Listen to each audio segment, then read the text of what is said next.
Hey, Tom, when you grow up, maybe you should get into real estate. You know what? I've actually been dreaming about that since the day that I was born. I mean, you look like you got the energy for it. You're looking young and fresh. They say real estate keeps people young. I think so. Hey, it's Father's Day. Happy Father's Day. Happy Father's Day, everybody.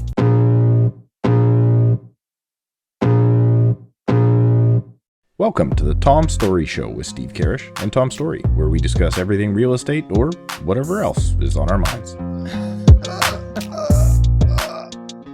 All right, ready? All right, I haven't even looked at what we're going to talk about. Don't worry. I'll start this off. We'll have some fun.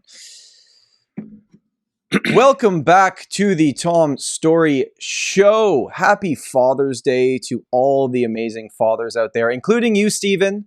Happy Father's Day. How are you celebrating with the family this weekend? Thank you. Well, we're a little bit ahead here, so I'm assuming I'm sleeping in with a nice coffee brought to me in bed. Breakfast in bed, relax. Coffee in bed. Coffee, and then I can play my Wordle in bed, hopefully nursing my pains or not pains from my first ever jiu-jitsu tournament, which eventually happened yesterday, which hasn't happened yet. I only play hockey once a week, but I need to learn a stretching routine or something. I'm waking up like I'm officially old now. I'm waking up hurting and being like, I need to stretch. So you either got to ask ChatGPT to give me a routine, or maybe someone can tell me in the comments. It's you gotta stretch it. You gotta cool it down. Wait till you start. Are you making noises getting out of a chair yet? Are you going? my oldest makes this little joke when he gets on the couch. He goes on the couch and he sits back and goes, oh, and I'm like, what are you doing? He's like, I'm being you. Because when I sit down, I'm like, oh. Well, all the dads out there. Welcome back to the show. Happy Father's Day to all the amazing fathers out there.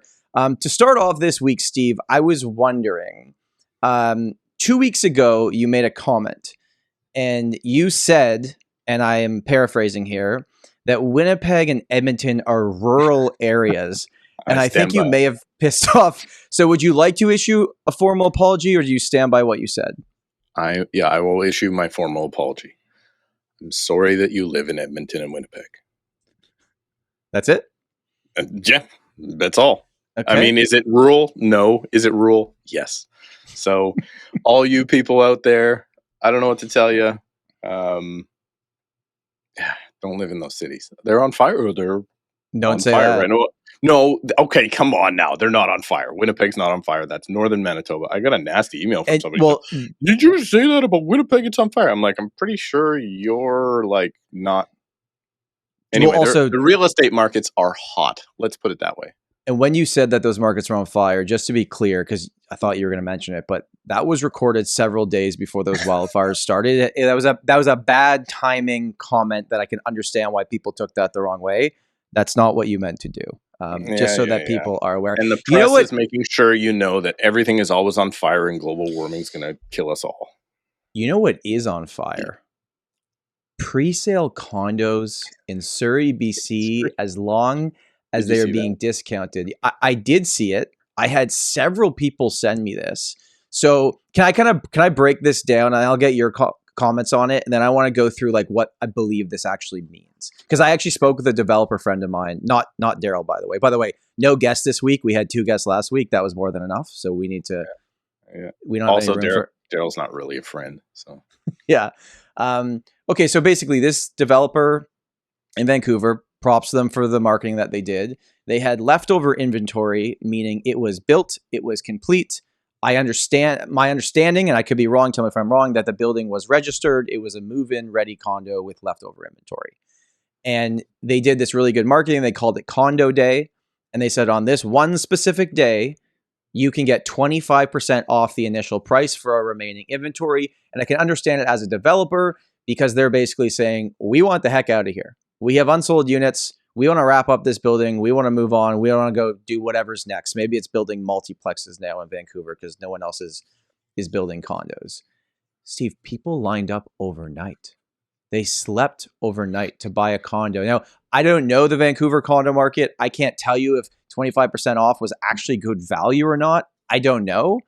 But whatever they did worked. And people lined up around the block, slept overnight to go in. It looked like 2021 pre-sale events. What did you think about this? Well, I'd love to see the prices, first of all, which were not published in the article by any means. So if they're 25% off of what? Right. March 22 peak pricing where they sold. And then we have this leftover inventory. Or are these all the people that are now saying they're not completing? That's a good question. So do we already have a 20% deposit that's sitting there and, now we can discount these things and then 25% off? So 25% off. Is that still now 5% more than resale of something that you could buy just down the street? Right. I don't know. It was very good marketing. Those companies, those pre-sale centers seem to be able to market like crazy. I jokingly sent the article to you saying, maybe we should discount all of our listings and we should advertise them as all 25% off now because they very likely are from the peak of the market way back then. So would that be okay with our regulating bodies? Would that be false advertising if we were advertising something right now at 25% off? Because I'm selling a lot of properties at 25% off of where they would have been at one point. I mean, that's not false advertising. If the math is the math and you can show it. How big is your asterisk next to that one? Yeah, true. I don't know. But the video that I think, was it Global that did the YouTube video on it? And you saw the people that they interviewed in the line. And this is why I think people are losing their minds about this. Because, there's one thing that, good marketing, 25% off. Really good point, by the way, that maybe these units were given back and they already had the 20% deposit. So the developer's laughing anyways because they're just reselling these things and getting people lining up. But the first 3 people they interviewed in that video, realtor that says, I've been here overnight. This is a good opportunity. I want to invest in this. Really? Next 2 people. Yeah, the first guy was a realtor. The next 2 were pure investors. There was this one older lady that was like, I own a bunch of condos in this area. This is a good price.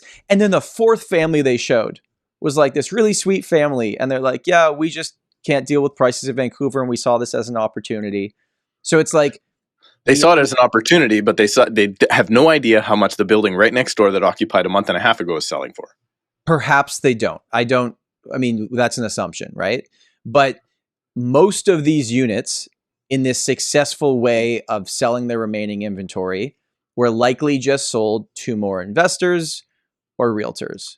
And that is what was happening in the craziness as well. Is that solving anything? Is that getting end users products that they actually want to move into? So I didn't see that. What I saw was my twist on this article was I saw a bunch of unrepresented people going into a sales center thinking they're getting 25% off. And then in their mind, 25% off means when I buy it, it's worth 25% more. Right. And it's not. So, yeah. Okay, cool. But, now let's talk about this. If I'm a bystander watching this all play out, right? You're not as involved as me and Steve are in the market. And you're like, okay, we now have proof. The developer finally brought down their prices. And whether we agree or not about if it was a good price, it worked. People slept overnight. It's not the typical tents you normally see in Vancouver, Steve. This was a different type, right?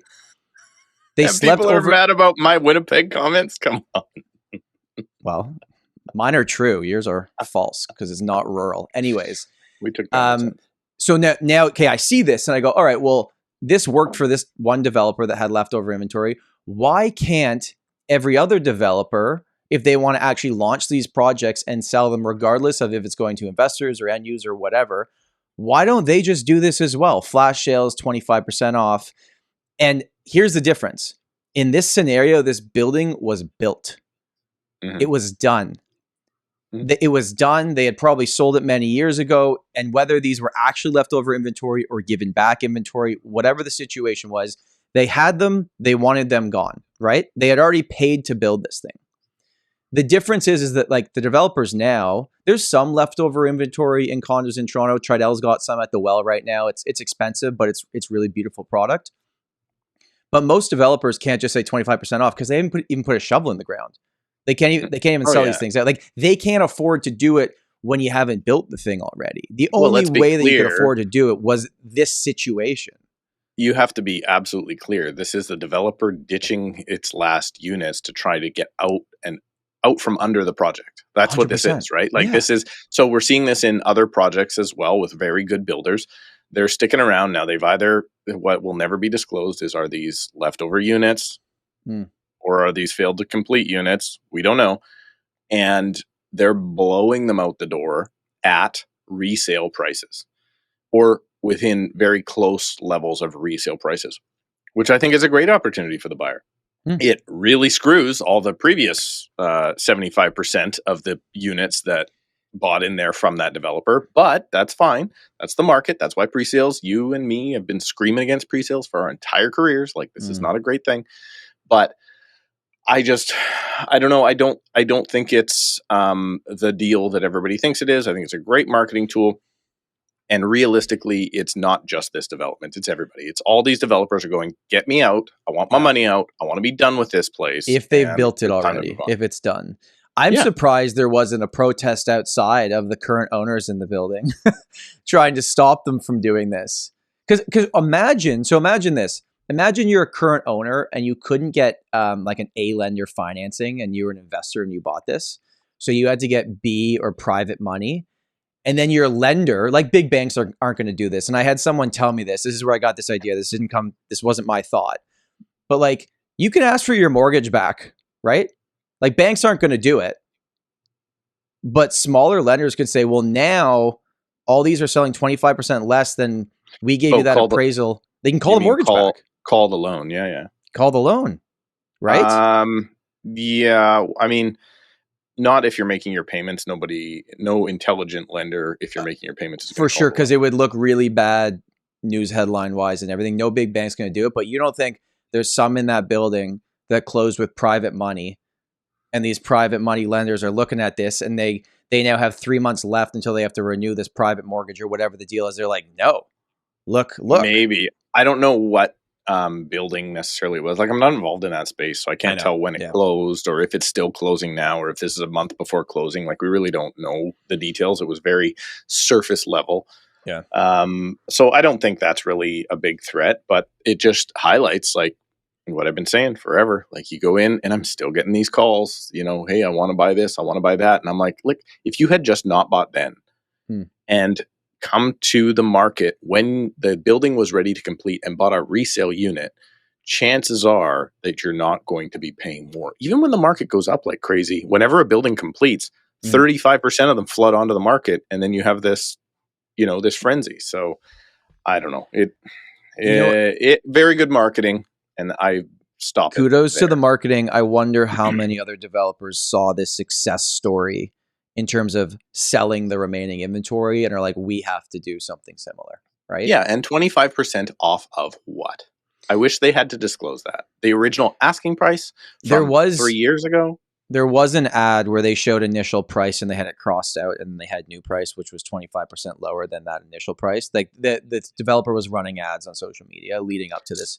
So is this like is this the reverse of then, when they're like, starting from $299 and there's one unit in the building? Yeah. So is this starting from $1,050 billion for the one penthouse unit that's 7,000 square feet, and then like, oh, this bunch percentage off? Like, shenanigans, Tom Storey. Just to stay on the topic of condos for a second, and then we'll move on, because I actually want to get, there's a few big topics I want to hit on today here, especially how we're having conversations with sellers about pricing and how do we actually price properties. And we might take a bit more of like a step-by-step guide at some point. We've never really done this in this podcast, but like walk people through how me and Steve actually value properties.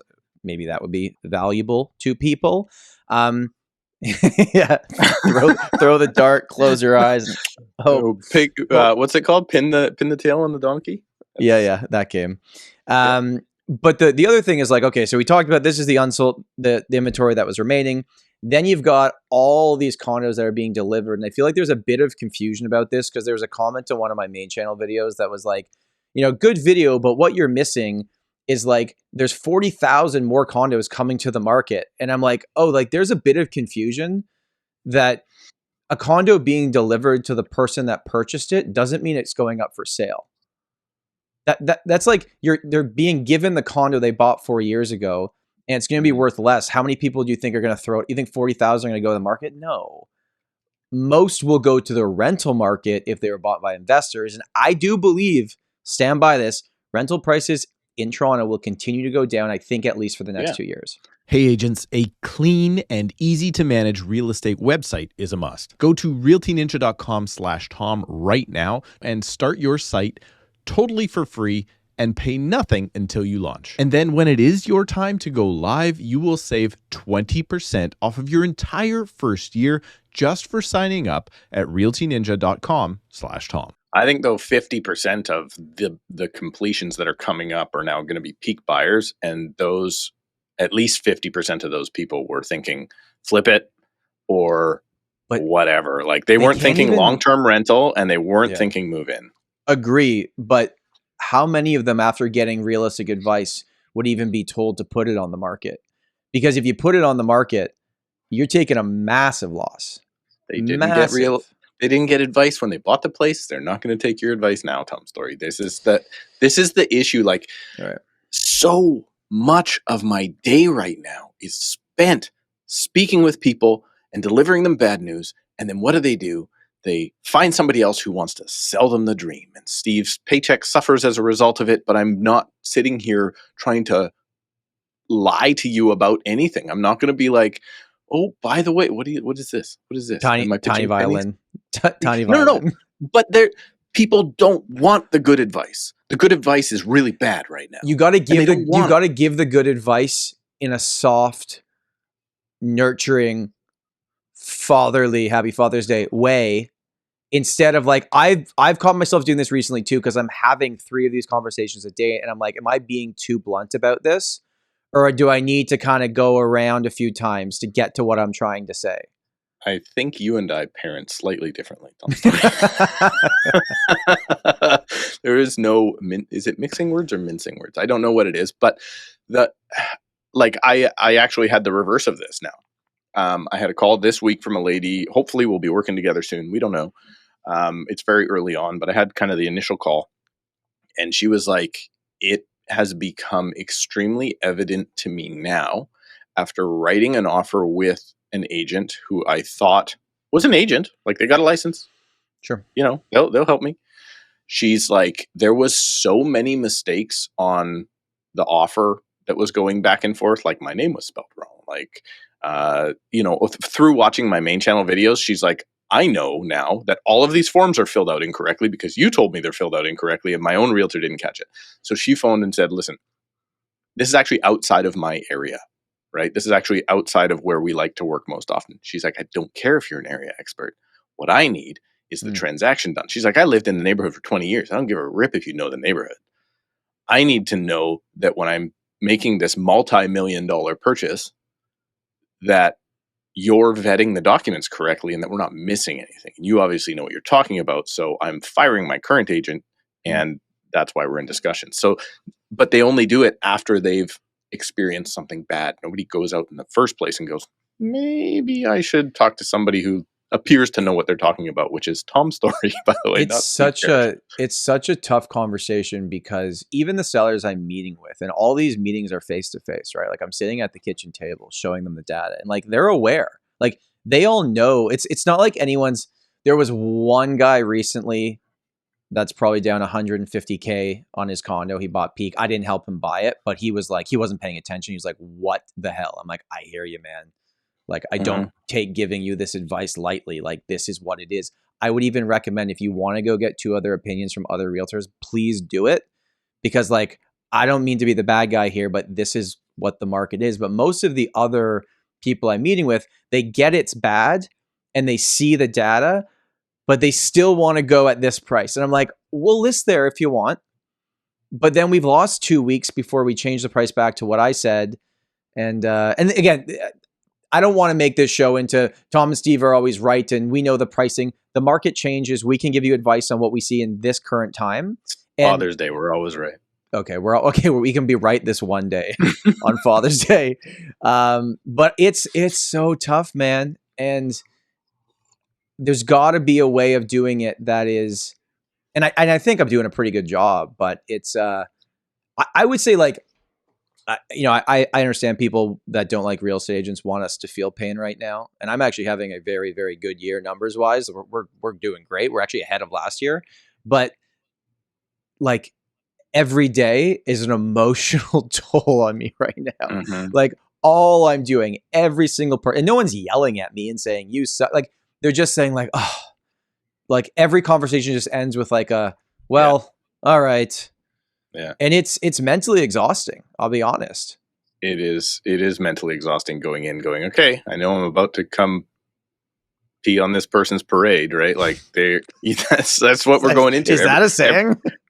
Well, I was gonna swear, but I've probably sweared too much on this show recently, especially last week. It is tough to constantly have those conversations because then you have to help try and manage the emotions of the person going through that hasn't paid attention to what's going on, right? Yeah. I've got multiple investors right now. These are not investors for the sake of investors. These are people who moved on to another property and kept their property and thought, right, I'll keep this as a good investment. When you look at their purchase price, when you looked at when they moved out, and then when you looked at today, it's been a great investment. When you look at 2 years ago price to now, it's been a very terrible investment. They're still up $200,000 or more. And they're going, I really don't like that price. I don't really know what to tell you there. Like it's actually been a very common theme right now that I have this. So I've sold it to a single person. Okay. They maybe 10, 12 years ago. Mm-hmm. Actually, now that I think about it, this is at least 3 or 4 people I'm talking to right now. And then they got married. They had a unit that didn't really fit their lifestyle anymore to be married. They moved on to something else. They kept it as an investment. Yeah. They paid everything down. If we all could go back in time, they would sell them at the peak of the market in 22. But they're not there. But they have to now understand that if they're selling, just sell it. Get rid of it, right? Move on. But they're not liking those numbers because they're comparing them to where everybody else was, right? And you know what kind of the problem is that I can see? And like, I'm just going to give you some City of Toronto numbers for last month in terms of like the most up-to-date data that we have. Okay, so in what was the worst May that we've seen transaction volume wise since like 2008, or maybe it was 1996. I don't even know anymore. It's like, pick a bad year. It's probably worse than that year. I think ours was too, yeah. Right.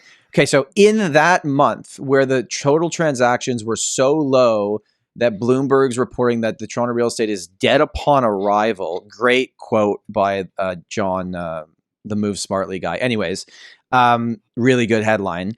But the average detached house that sold in Toronto, Steve, was $1.7 million. In the worst month, in a dead upon arrival market, the average semi was $1.3 million. The average townhouse was $1 million, and the average condo was $710,000 in the 416 area code of the City of Toronto. So it's like the numbers weirdly every month aren't looking like terrible, but so few properties are selling. And I think, these, I'm giving you average numbers because that's what the board reports on. Obviously, benchmarker, I like median as well. But I think like if I'm a consumer and I'm looking through the stats from the Toronto board or your board and I'm looking at these numbers, I'm like, it doesn't look like year over year condos are down 7%, detached down 5%, semis 8%, townhouse 4%. Like, but we're not, for what we're talking about, why aren't these numbers 15, 20, 30% down for how bad it's supposed to be? And I think that's the problem. And perhaps with average price, because there are so few properties selling that only the good ones are selling, and maybe the good ones still cost a premium. Maybe that's just rising things up, because the condo numbers surprising to me. We've had several months in a row where the average sale price for condos has kind of been the same, but like, I know it's getting worse. I can see it, but the numbers aren't showing it. I think our numbers are similar. What the numbers that are the shocking numbers, if you want to have them right now, are months of inventory, how fast it's rising, and then total active listings, how fast it's rising. Price is, you figure it would turn down quicker. However, maybe it will in the future. We don't really know. What I'm seeing, though, is something different. And this is where everybody's going to hate it if you're in the doom and gloom side of things. I'm seeing now sellers that are unhappy with the list price. Fine. Then I suggest, after 21 days on market, we need to be here or lower. Fine. They're also unhappy with that. Then when we get there, we're starting to get very low offers from that point, but the offers are now coming. So I've had this conversation with many agents around my area in the last 7 days. I'm like, are you noticing what's going on? And they're like, dude, our offers are like happening now, right? Like I was talking to Kim the other day, and she was telling me that she had 7 inspections lined up, which means 7 accepted offers. We have dealt with 7 or 8 offers on our team and got a good majority of them accepted. Taking forever to get them accepted right now, but within the last 7 days since the last time we spoke. So it's just like it is happening.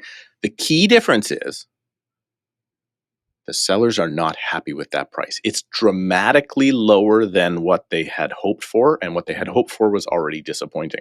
So if you can get to that, there's plenty of buyers out there. They're just not at a point where the sellers are happy. Almost every seller, though, is still making money, except for anybody that bought in 21 or 22. All my other sellers are making money. All of them. Making a lot of money. Most of them still double.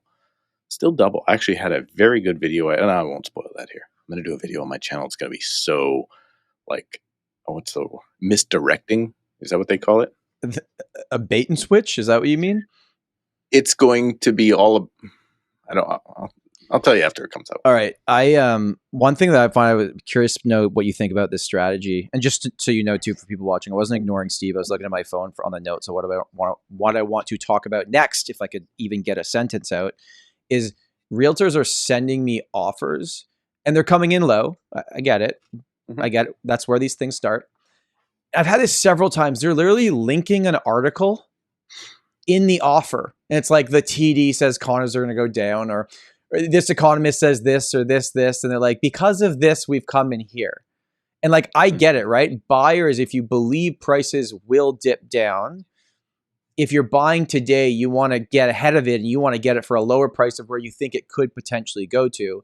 But the issue is like, we're working in today's market. And although we have a lot of listings, more than I believe we've ever had before across all property types, all areas here in the GTA, some sellers, even in this very, very buyer-friendly market, still have no motivation to give their property away for what it could potentially be. And I think everyone thinks all sellers are going to be desperate now. And it's like, I can tell you it's not the case. No, there's sellers that are very realistic and know what they need to do to get sold. But at least the ones that I have, like, there's lots of people with no mortgages on stuff that are like, listen, we get it, but like, we can't go that low right now. If the market gets there, so be it. But it's not there right now. We can't trade in the future. We can only trade now as a seller. But I get why buyers would want to be like, I want some risk here. If I'm buying this, I want 5% lower. I'm going to disagree with you, Tom Storey, because buyers are in the future. Agents, particularly listing agents, are in the now, and sellers are in the past. Some sellers are in the past. They are, even if the past is yesterday and they're realistic yesterday, they're not realistic for the future. So the buyer leads the transaction. The buyer sees what's going on. The buyer's got 35 other units to pick from. So they're going to pick whichever one they think is the best deal, and that's it. Like that line TK used last week was the one I've used every single day now. Like, what price do I have to be at? The best one. Right. That's the it. That's the realism right now. So if you were looking at these as a buyer, these 35 listings, which ones would you even look at? Like, if you're priced wrong, you're disqualified from even getting a showing, let alone the offer or whatnot. So you're correct in one way that we have to deal in the now. However, the buyers are dealing in the future. The buyers are dealing 30 days from now, 60 days from now. Where the buyers are getting it wrong is they think in 2 years from now, it's still going to necessarily be another 20% down per year or whatever, like stupid, right? So those aren't the real buyers. But the sellers are, even if they're in today, even if they're in today's market, they could be, by the time they hit the market and then negotiate an offer and get their showings and all that stuff, they could be 30, 60 days down the road, which is likely 1 or 2% or 3% less than now. So you got to get under it, and you got to list under the last sale. That's the only way to sell right now. For all yes. If it's completely comparable. And if you have a junior 1-bed condo, like, for God's sakes, work with the offer you got, right? In this scenario, I'm talking about a more specific, larger unit in a specific building that's more mature. Anyways, I'm not going to give you everything about it. Can I point out that if you send us swag, I will use it on the show? Yes. Shout out Tony. For tenant, landlord, or homeowner insurance policies, go to squareone.ca/the Tom Storey Show. Use the link in the description. Save $20 when you start your free quote right now. That episode is still crushing hundreds by the day, by the way. I've never seen one of our episodes, except for the original one with took off like crazy with Randy, the bankruptcy trustee. I've never seen it get so many hundreds of views continuously. So good job. We should have more lawyers on. We should definitely have more lawyers on. Before we move into how we value properties, because I want to spend some time there, I actually wrote down a few things on what can you do, and I didn't tell you I was going to talk about this, but what can you do as an active buyer that's strategic with your real estate agent to find the actual motivated sellers on the market? Like, what can you actually do? What can you look for? And I wrote down a few things. I'd like to see what you think about this. First one's obvious. Did they change their price recently? If they changed their price recently, then they're more understanding of where the market is going.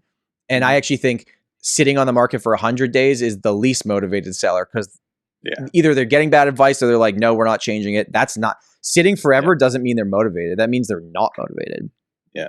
Second thing, and this is like kind of interesting. Only realtors would see this, but is this a tactic that's used in your market? Sometimes when a property can't sell, the listing realtor will recommend to the seller, hey, offer a little bit of a higher commission to the buyer's agent. Is that a thing that happens in your market? We do it all the time. It's one of our marketing strategies is to offer a higher commission to the buyer's agent. And you'll be amazed if they're trying to pick between 5 different properties to sell from, and one of them gets an extra $25, $35, $4,500 on the fee. They're not going to jam their client into a property that doesn't work for them. But if they're having trouble picking between, that one on the 16th floor was nice and that one on the 17th floor is faced south, so that's going to be brighter. The one on sounds the like other steering. floor. Sounds like steering to me. Yeah.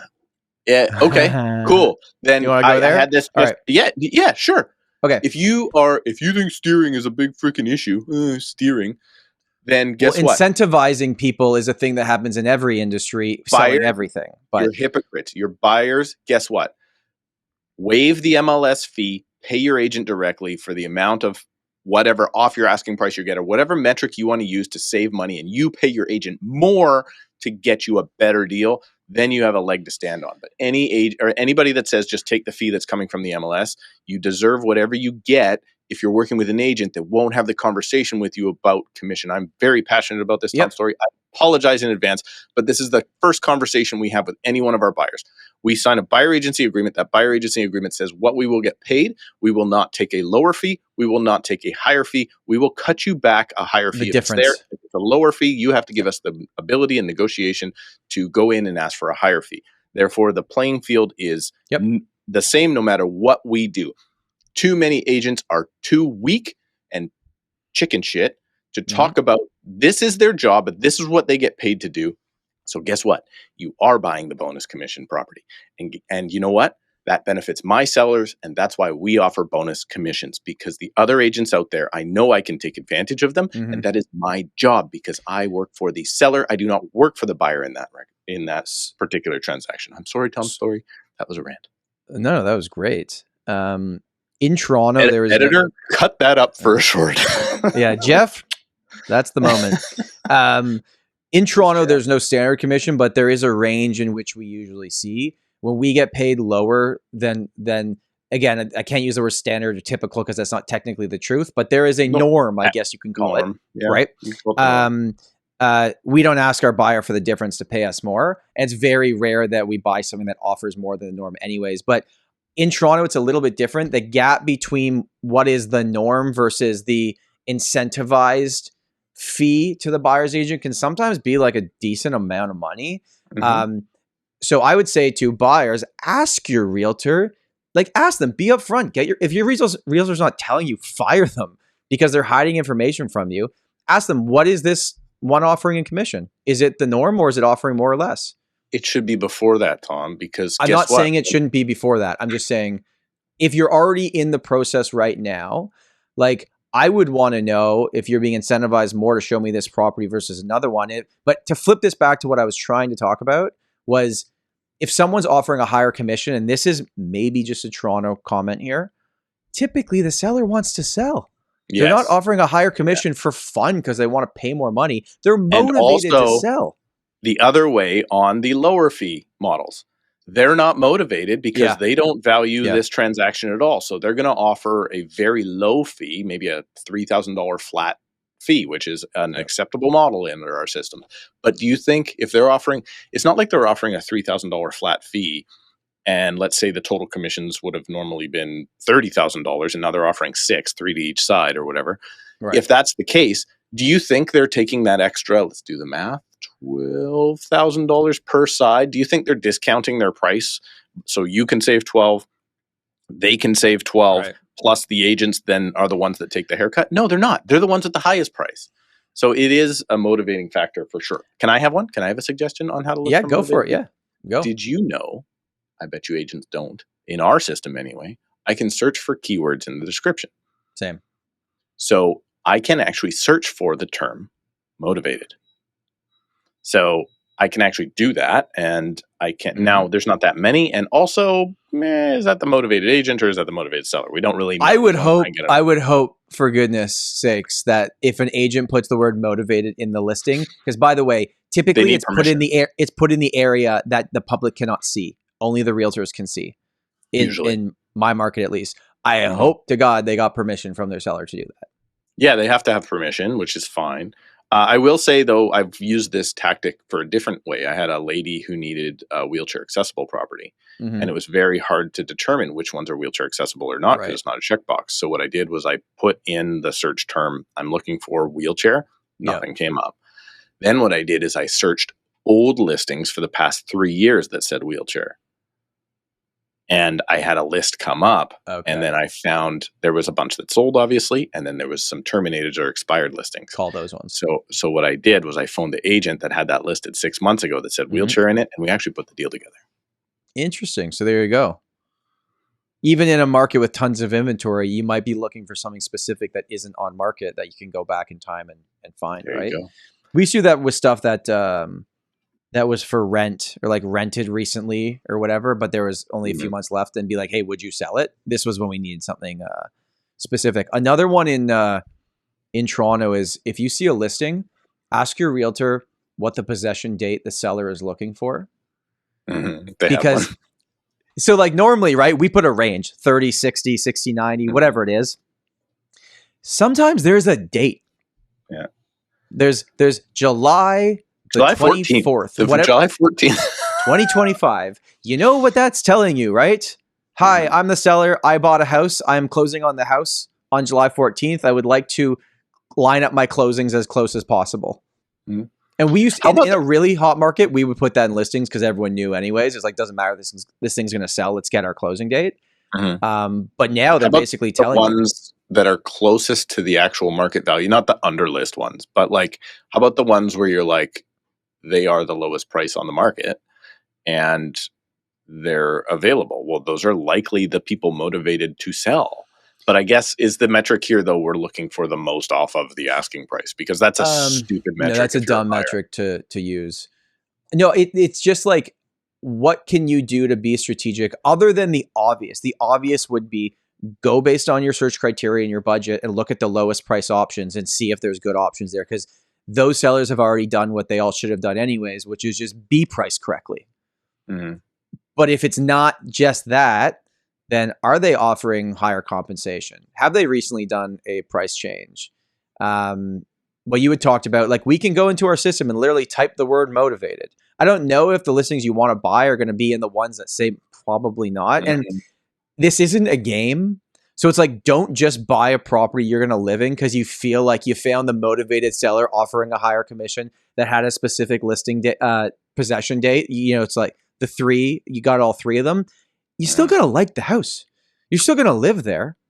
Yeah. Like, unless you're going to flip these properties, that's different. And I guess good luck. But if you're going to live there, not BC or not, because you're getting taxed.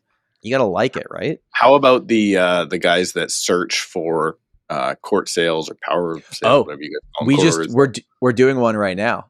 There's such a sham here.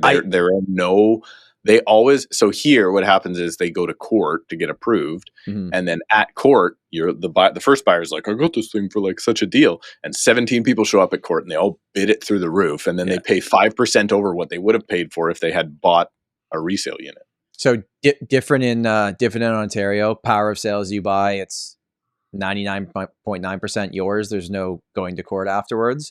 But we're dealing with it right now. We have an offer out on a property that is the seller's name is one of the big banks, right? Because they had taken it back, power of sale. Oh my God, those banks love crossing out every single condition you have in a standard offer. They will not give you any representations. No. Like, it's like the dishwasher doesn't work. Tough shit.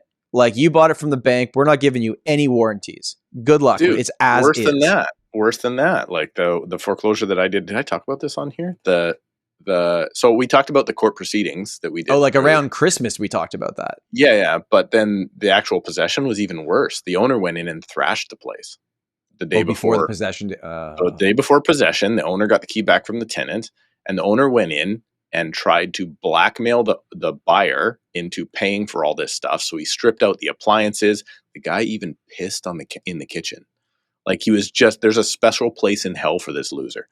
Right? Like, just absolutely thrash the place. So if you buy that stuff... Is that where you got your new analogy from? Pissing on your parade? Maybe. They definitely pissed on that guy's parade. Like, just absolute... That's crazy. Generally speaking, if you're losing your home in BC, I don't know what it's like in Ontario, but in BC, and you're losing your home, there's not too many people that have their life in order that I would call very great people that are getting foreclosed on because they have other stuff going on. Most often it's drug addiction. They bought a property and then they got into drugs, and now the whole thing went to crap and it's been a crack shack or whatever. Like, I steer all of my buyers away from any sort of court sales. I just think unless you're a seasoned investor and you know exactly what you're doing, you should stay away from it.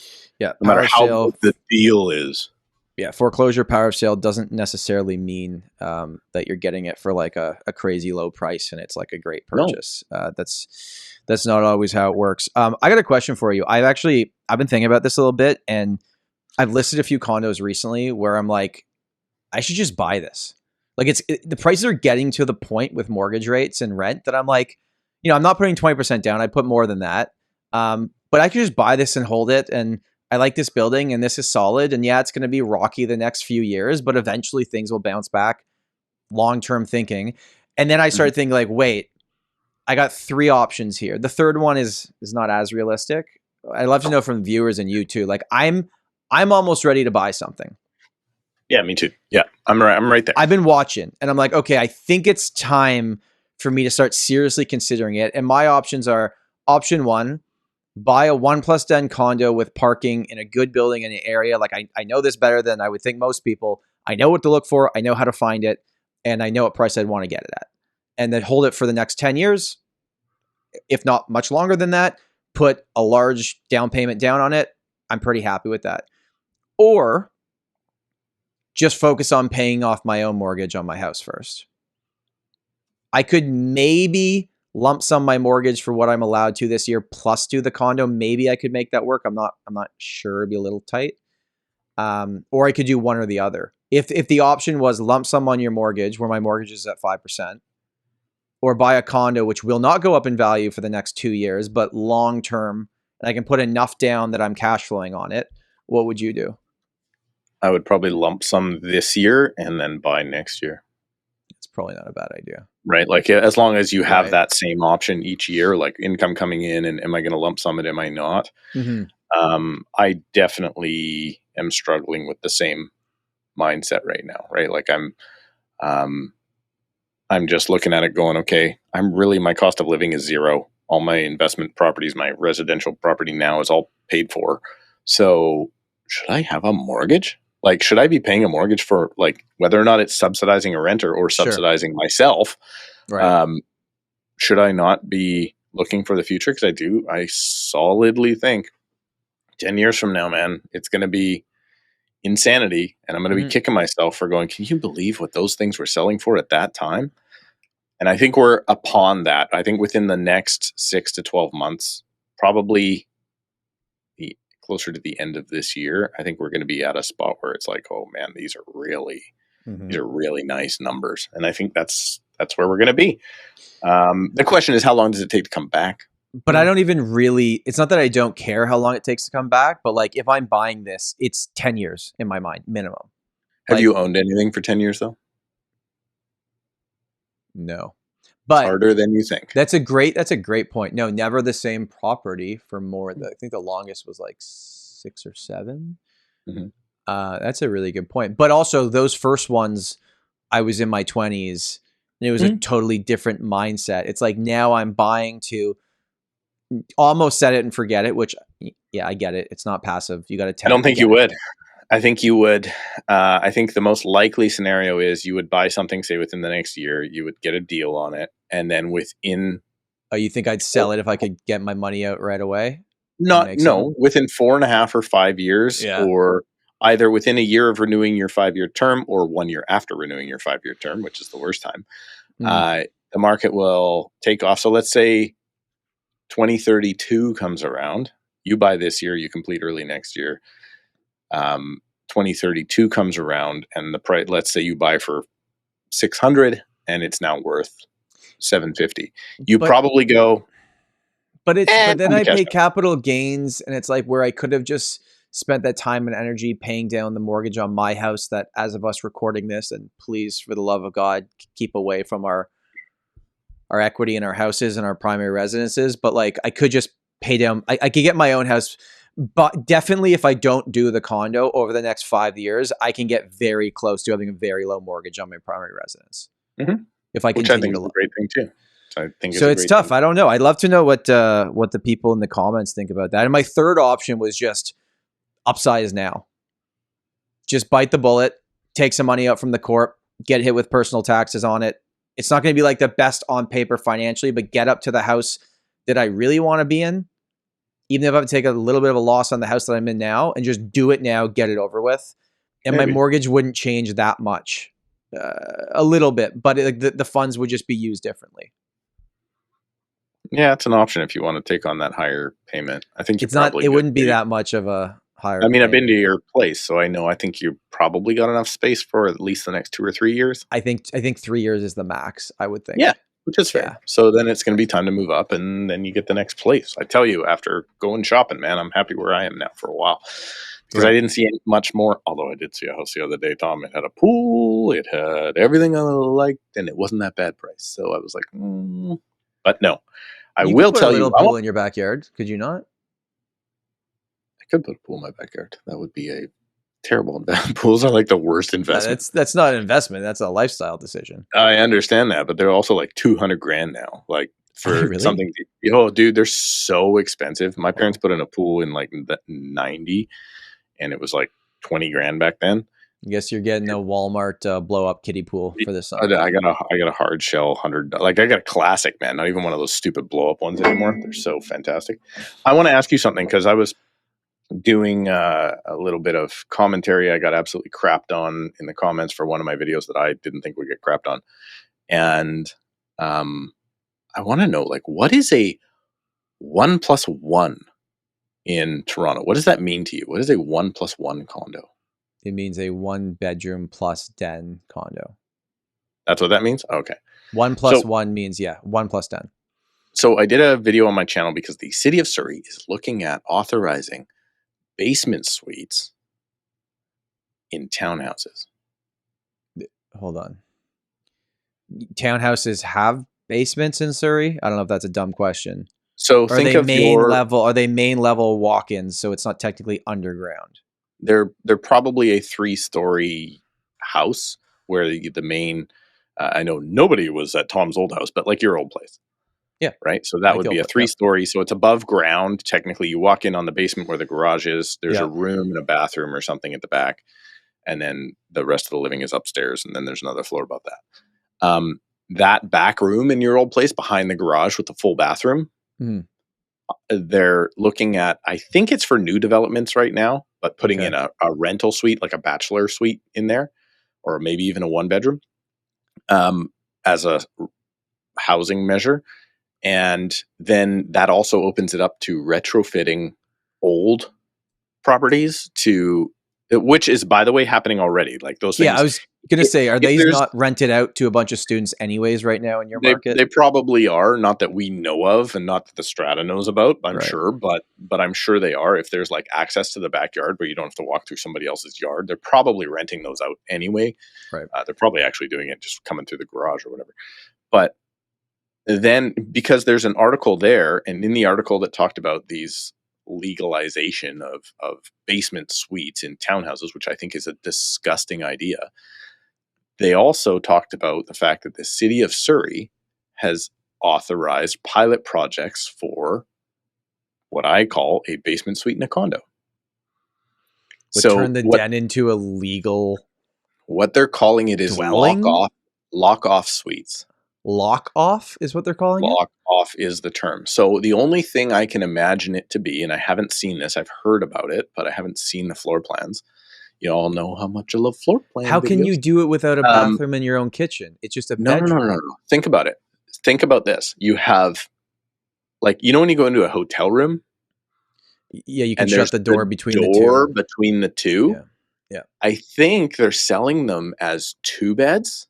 But then if you have to Airbnb, get a roommate, rent it out to somebody else, you have that option to go back and forth. So anyway, I made a video about how stupid these ideas are.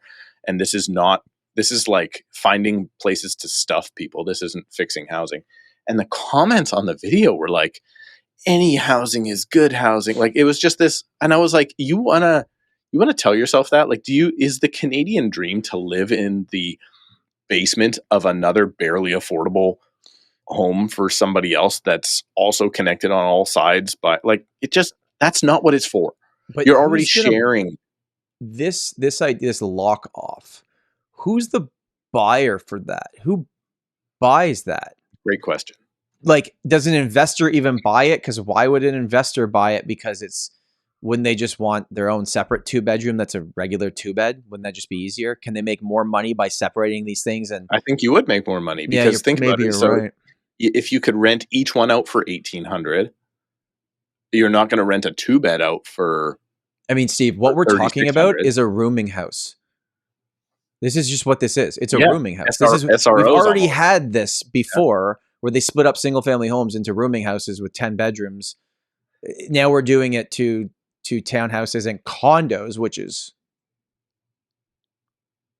I don't know. I just thought it was so atrocious. It just goes to show that they don't actually have good solutions. Because, I mean, let's face it, what we're discovering right now is we don't need any more tiny micro units. Nobody wants to live in that crap. What we need is proper large 2 and 3 bedroom homes. That's what we can't build the 2 or 3 bedroom homes for a price in which the people that want them can afford them. That seems to be end users could. The end users could, definitely, I think. Not all end users. Some maybe dual income end users. You think the single 29-year-old can afford to buy that? Single 29-year-old could have that 1 bedroom, be fine. But they don't want it. But they don't want it. No, they are here. We're selling a lot more. Young single people are buying these now much more affordable places. My screen just went blank. I can't see you anymore. Oh, you're back. I'm here. You wanted to talk about pricing. I cut and pasted an actual intelligent comment out of one of our previous episodes. And can you find it? Intelligent comment. It's in the notes. No, I can see it. I'm asking if I think you're going to read it. Okay. No. Well, they were just talking basically about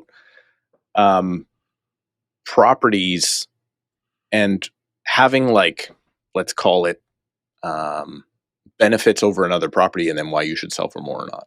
Sure. Hey folks, if you're looking for a real estate agent in the city of Toronto, let's face it, you gotta call my buddy Tom Storey of the Storey team in Royal LePage Signature in Toronto, Ontario. They're your obvious choice because Tom is not just the co-host of this podcast. No, he is a real life and top producing real estate agent in the city of Toronto. There's nobody out there that knows the condo market better than Tom and his team in downtown, but they do service the entire city of Toronto and any of your residential real estate needs. So if you're looking for an agent, do not hesitate to reach out to Tom, book a call with him using the link down below in the description of this podcast, and let Tom guide you through your real estate journey. And now back to the podcast. And I'm just thinking that's just not the case. Well, it's not that it's not the case. It's like, how would we value that? And at what step in the process would we value that to be worth more than something else, right?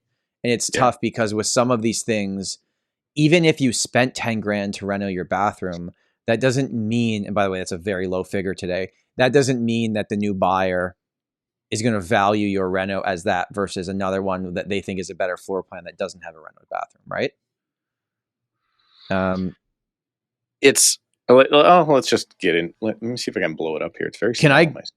Can I go through some of the ones, like, and then you can stop me if you think, because I actually wrote down how I value freehold properties. I want your comments on this first, and then we'll get into what we're doing. So it says, this is from Trudy Edge Combe, then numbers 1045 or something.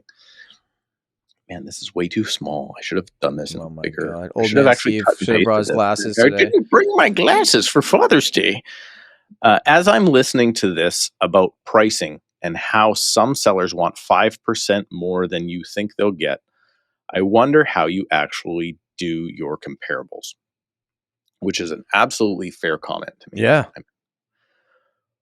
When I look at listings as a potential seller or buyer, let's face it here. You got to look at them as a comment buyer. Goes, you're looking at it from a seller's point of view, not from a buyer's point of view. I look at a number of things. For example, I have a new, see, this is where they go. I knew they were a seller. I have a new high efficiency gas furnace, central air conditioning, natural gas fireplace.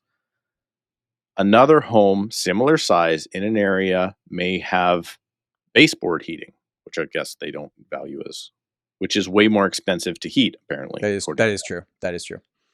Depends what type of baseboards, but maybe. Electric baseboard heating is expensive. On the island, they don't actually have natural gas. They have propane in most areas, and electricity is actually cheaper than gas. Not here in the Lower Mainland. Okay, interesting. I have learned natural gas fireplaces are a must-have for me. Get what you mean for you, because I still have a source of heat when the power goes out, which must happen all the time, particularly in Edmonton and Winnipeg, because they are rural. I lost my spot here. I look at the condition of the roofs, how dated the home is, etc. So the so-called comparable home on the market that is approximately $23,000 less isn't necessarily a better deal when you add up all of the costs to renovate. I would be interested in having you do a podcast on how you do comparables. So that's actually a very thoughtful and good comment. Now, let me give you my legit answer to that. Those things of which you have, particularly in a market like this one, but in most markets, will only help your home sell faster and not for more. Because most people don't value them the same way you do. Like, we have very few buyers that go, I want the ultimate place with all of the bells and whistles and all of the maintenance done and all of these things, and I'm willing to pay more for it. We do have those buyers, but they're very, very few. Most buyers go, well, the difference is 50 grand. I mean, I know that roof is a year old and that one's 15 years old. That's a 10 year from now problem. Right. For instance, this person obviously has the power go out very often. So they want that gas fireplace, of which apparently is important to them, and they don't want to have a sweater. Most people are like, I'll deal with a sweater for 4 hours. Right? Like, so they're not as big of a factor to those people. So therefore they do not sell for more. You can't look at your list of upgrades and go, well, I want this much more, this much more, this much more, this much more, and then think that's market value. Because the buyer went, I'm going to go look at the one that's 50 grand less. Well, that's where the buyer stopped. The buyer has to value it at the same point that you value it if you believe that you'll get more for it, right? Yeah, and right now the buyer just wants the cheaper price. There's an old saying, I think this is a Mike Ferry thing, where when sellers aren't selling, it's like you are currently the highest bidder for your own property. The price you believe it's worth, you're the only one that believes that because buyers are not responding to that price, right? It's like we need that. That's all well and good, and I think this is a really great comment. But you need to be the buyer for your own house to value it the same way, and that's the thing. Some buyers value it and some don't, right? Yeah, and it's the reality of I don't have many buyers that, let's say for instance, we're looking at a townhouse, and that townhouse right now is $900,000 and $899, let's say. It's got a brand new kitchen, it's got all renovated everything, it's got new flooring, it's got whatever, and then maybe it goes into multiple offers because people like this stuff, and maybe it sells for $910. That might be possible, right? If you don't have those things, let's say it sells for $899. If you don't have those things and you put it on the market for $899, you're probably getting a lot lower offer. So you can't necessarily look at that and just add that on price. So $899, now I got to add the this person said $23,500. I'm not going to put it on the market for $925 because all the buyers are looking at $899 and below, $875 and below, right?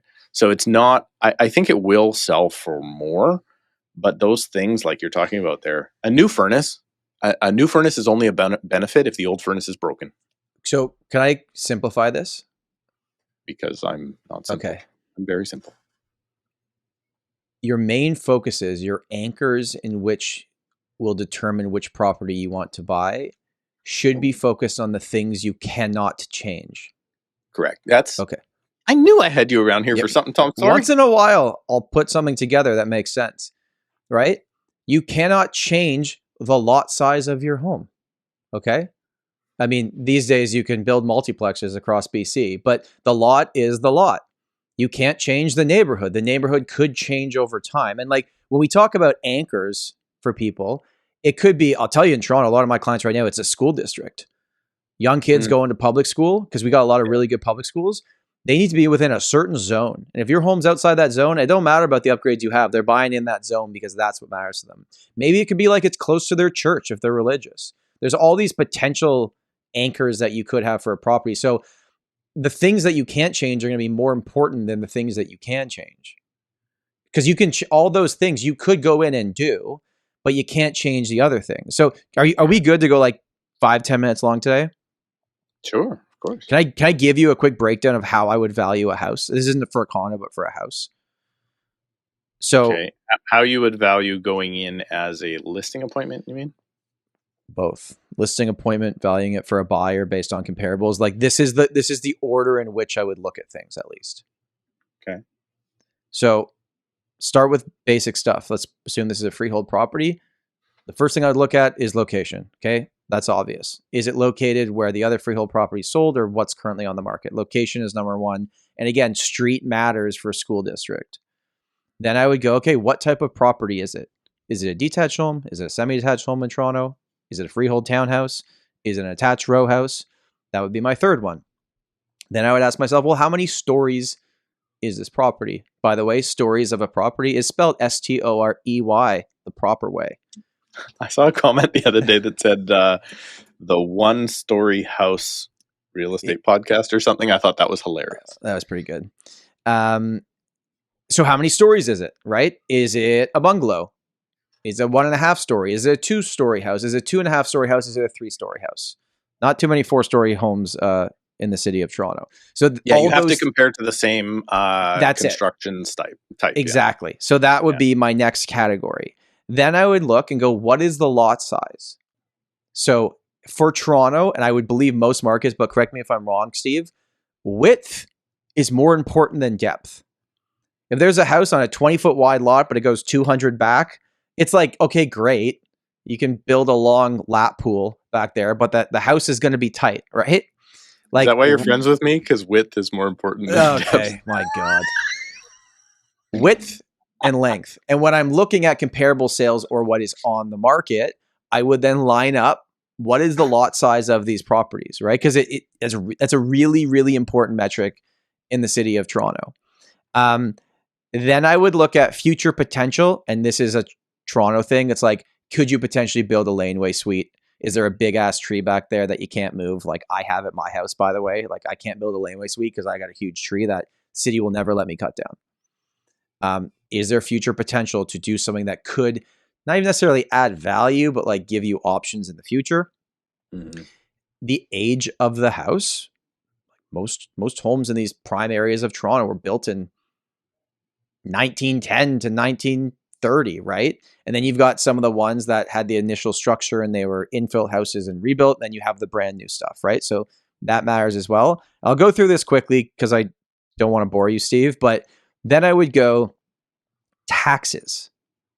Do taxes give you the entire story? No, but it is interesting. I like to look at what is the taxes of the home. The amount of tax they're paying or the tax assessment?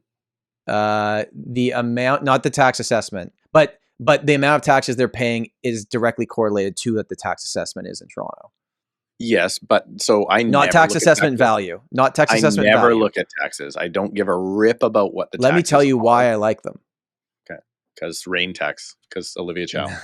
No, but it's not. It doesn't tell you everything, but it's one of many potential things you can look at and go, okay, that house down the street had taxes of $10,000 a year.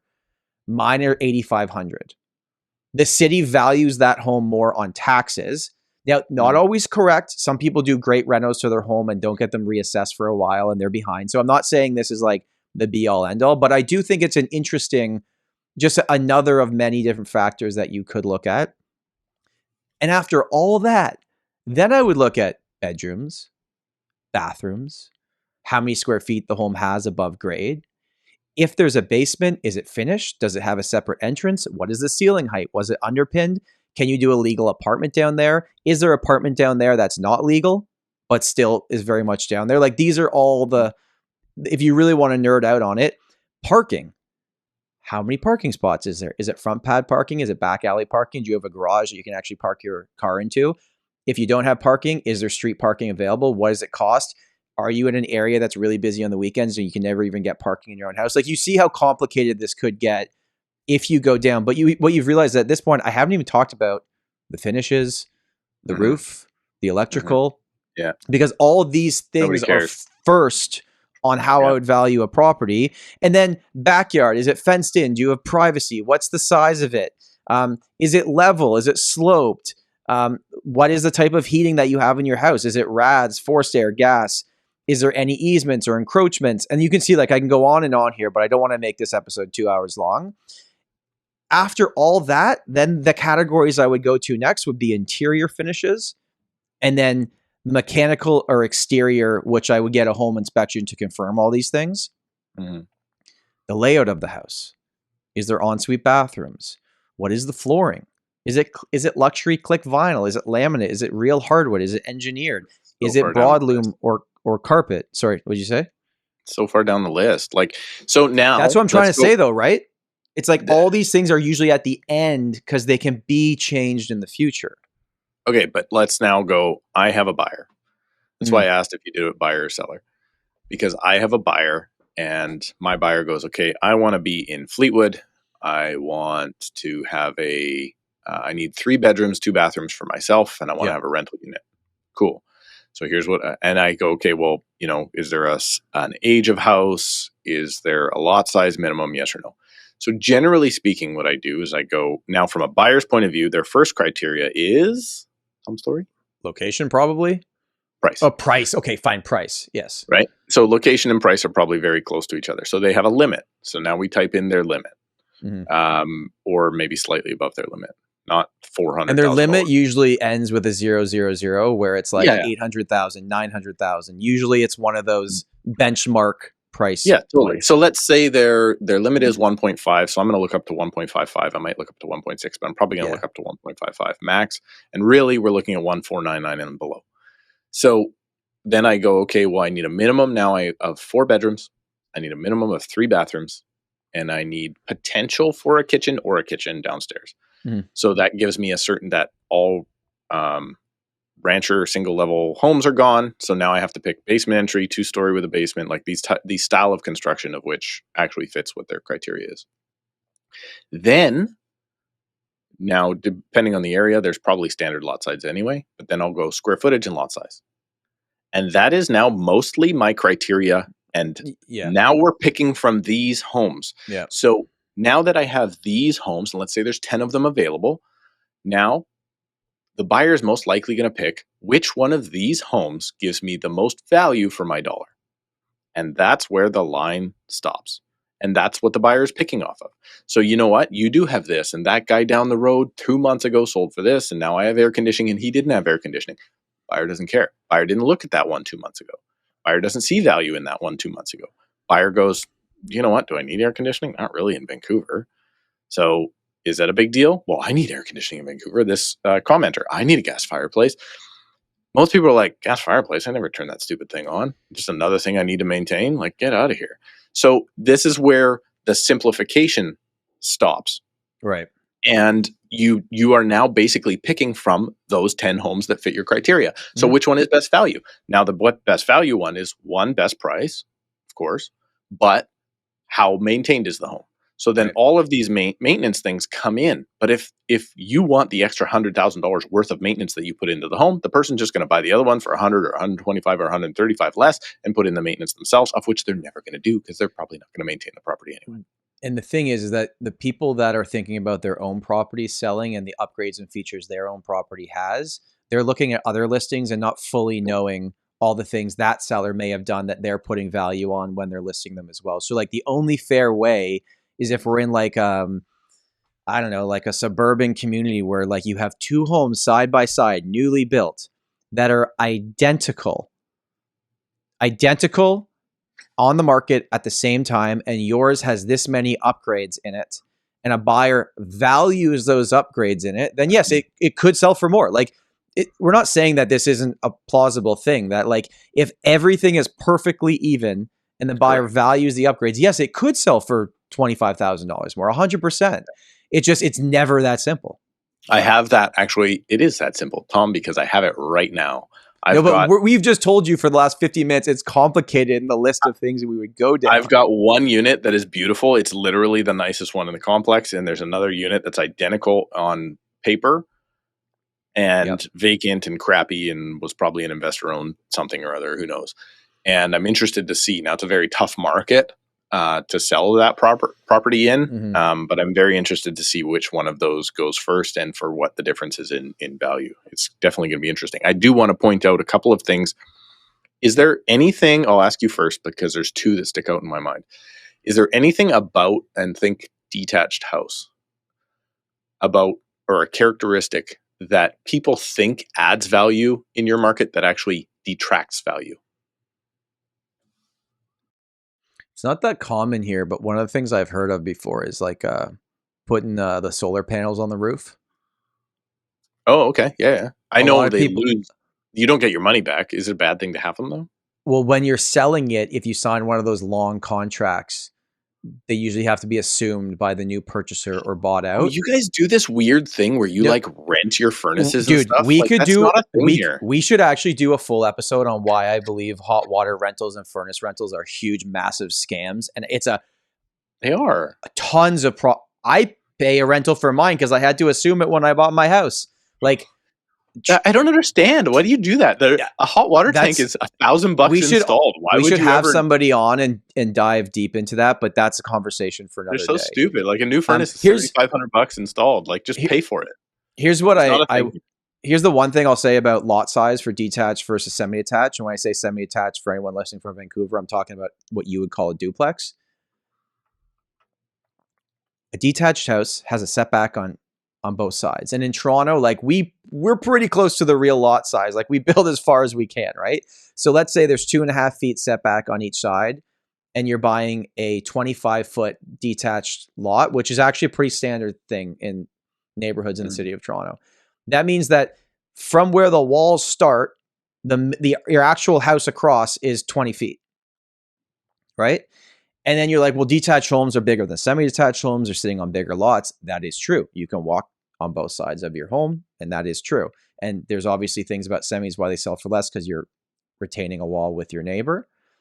But a semi that's 23 feet wide might actually have the same amount of living space on the main level versus a larger lot detached house, because the semi doesn't have the setback on one side because you're literally sharing a wall. So that's something I think there's sometimes misunderstandings about. It's funny that you mentioned setbacks, because the most common thing that people reach out to me about that think they add value that do not is, I have a corner lot,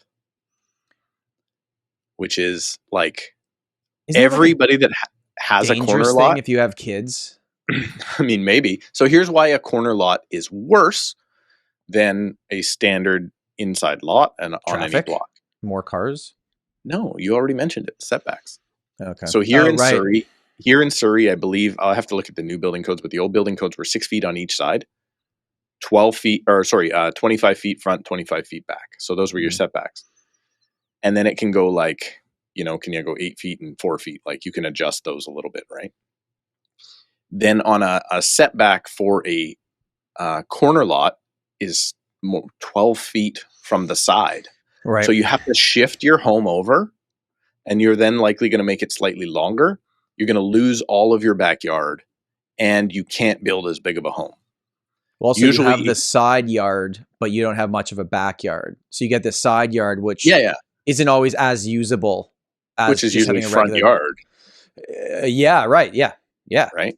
So you also will end up often in just building schemes that most people won't see this until they do, particularly in Surrey. The corner lot houses are kind of built.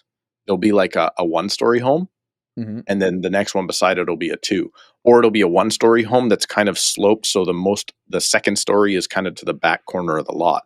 So it kind of gives this like curb appeal when you're driving down the street. You're not hit with this big 2 or 3-story home right in front of you, right? So that's one. The other one in Surrey, and this is a very Surrey particular thing, is cul-de-sacs. Cul-de-sacs, as far as I'm concerned, are the best thing ever, because quiet street, my kids can play, all that wonderful stuff. The lots often open up to the back. And then you have a bigger backyard and a smaller. They've got a regular like pie shaped sometimes, right? Yeah. So here in Surrey, we have a crowding problem. We have large South Asian families who have many cars. You can't park on that now small front yard.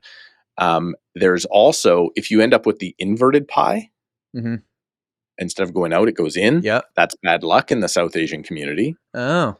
Also, with the mainland Chinese community, at the end of a road is bad luck. So if you're at the end of the cul-de-sac, you now have all of these other things where you have like whatever bad feng shui or whatever. So cul-de-sacs, in my estimation, are great. If your buyer is predominantly Indo-Canadian or Asian of some sort, may not be great. So these are very common things where like people are like, oh, I've got this and this and this. And I'm like, guys, you think these are positives, and if we find a buyer like you, that's a massive positive. What are the chances we're going to find a buyer like you versus everybody else that's out there right now? Slimmer.